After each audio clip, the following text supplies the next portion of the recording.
Rumah Jaksa KPK di Yogyakarta kemalingan, laptop kerja dan berkas hilang. Ketua RT sebut pencuri tak kuras harta. Rumah Jaksa Komisi Pemberantasan Korupsi berinisial FAN kemalingan, Sabtu 24 Desember 2022 sore. Rumah itu beralamat di Jalan Arjuno nomor 20 Wirobrajan, Kota Yogyakarta, Daerah Istimewa Yogyakarta. Kepala Bagian Pemberitaan KPK Ali Fikri membenarkan adanya peristiwa tersebut. Kepala Seksi Hubungan Masyarakat Kepolisian Resor Kota Yogyakarta, AKP Timbul Sasana Raharja mengatakan ada sejumlah barang yang raib akibat pencurian ini. Peristiwa ini diketahui oleh teman istri korban. Saat itu teman istri korban mendatangi rumah FAN untuk mengantarkan paket. Sesampainya di lokasi, pintu rumah FAN sudah dalam keadaan terbuka. Beberapa saat kemudian, saksi berinisial NN tiba.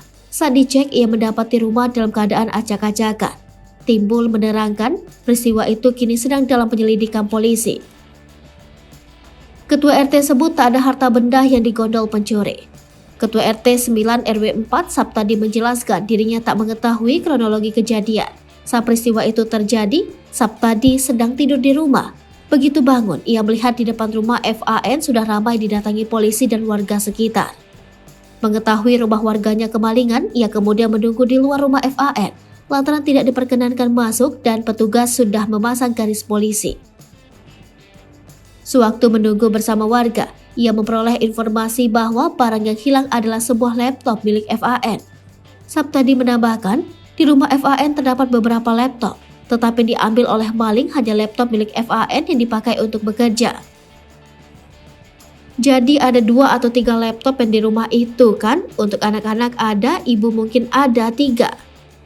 Tapi yang diambil laptop Pak FAN yang di dalam ransel, ada laptop di luar itu aman, bebernya. Sewaktu kejadian, rumah FAN dalam keadaan kosong karena keluarga tersebut sedang pergi ke Wonogiri, Jawa Tengah. Menurut Saptadi, aksi pencuri yang membobol rumah FAN tergolong nekat. Pasalnya sekitar rumah FAN banyak terpasang kamera CCTV. Kini rekaman CCTV itu telah diserahkan kepada polisi.